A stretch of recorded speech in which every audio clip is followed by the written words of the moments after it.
Indonesia itu luar biasa kaya ya kan?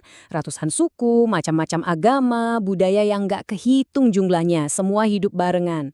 Nah, kali ini kita bakal ngobrolin soal sesuatu yang penting banget. Gimana sih cara kita menghormati semua keragaman ini dan yang lebih penting, mengubahnya jadi kekuatan sejati buat bangsa kita? Kita semua tahu Indonesia itu beragam. Udah jadi fakta. Tapi pertanyaan besarnya adalah, gimana caranya kita secara aktif mengubah keberagaman ini jadi kekuatan yang nyata? Sesuatu yang benar-benar bikin kita bersatu. Yuk, kita cari tahu bareng-bareng beberapa cara praktisnya.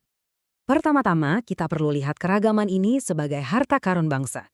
Coba deh, bayangin semua perbedaan ini tuh kayak peti harta karun raksasa. Isinya bukan emas atau permata, tapi ide-ide, tradisi, dan cara pandang yang jauh lebih berharga. Ini tuh keuntungan terbesar kita loh, bukan beban sama sekali. Tapi ya itu, sama kayak peti harta karun manapun, pasti ada kuncinya. Dan kunci buat membuka semua kekayaan ini cuma satu hal yang sederhana, saling menghormati. Tanpa rasa hormat, ya harta karun ini bakal kekunci terus, sayang banget kan? Oke, prinsip pertama, dan ini mungkin yang paling dasar ya, yaitu berteman tanpa sekat. Persatuan yang kuat itu sering banget dimulai dari hal yang paling personal, yaitu pertemanan. Caranya gampang banget sebetulnya, tapi dampaknya luar biasa.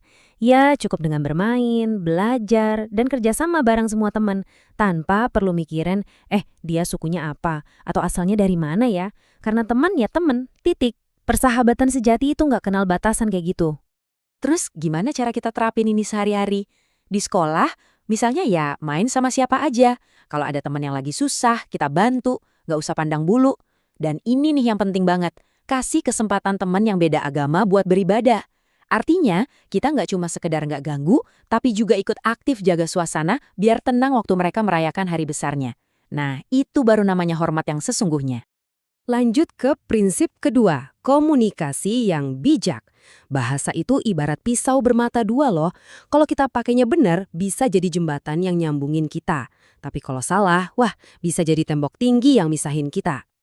Di Indonesia, kita punya dua alat bahasa yang keren banget. Di satu sisi ada bahasa Indonesia.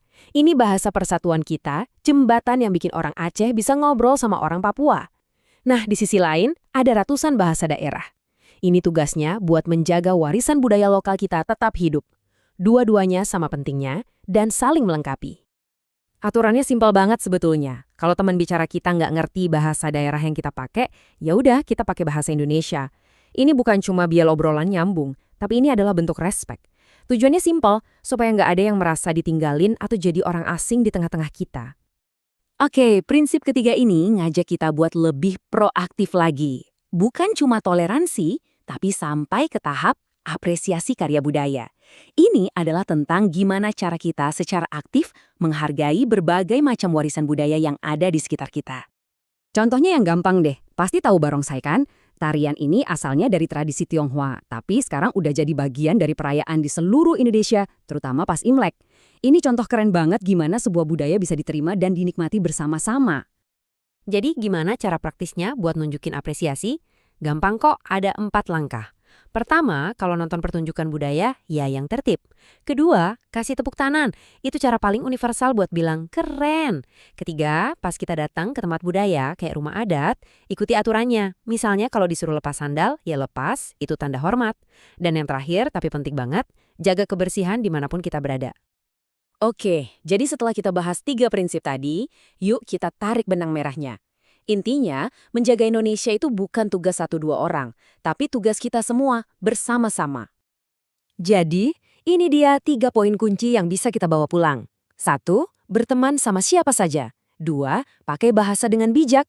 3. Hargai karya budaya orang lain dengan tulus.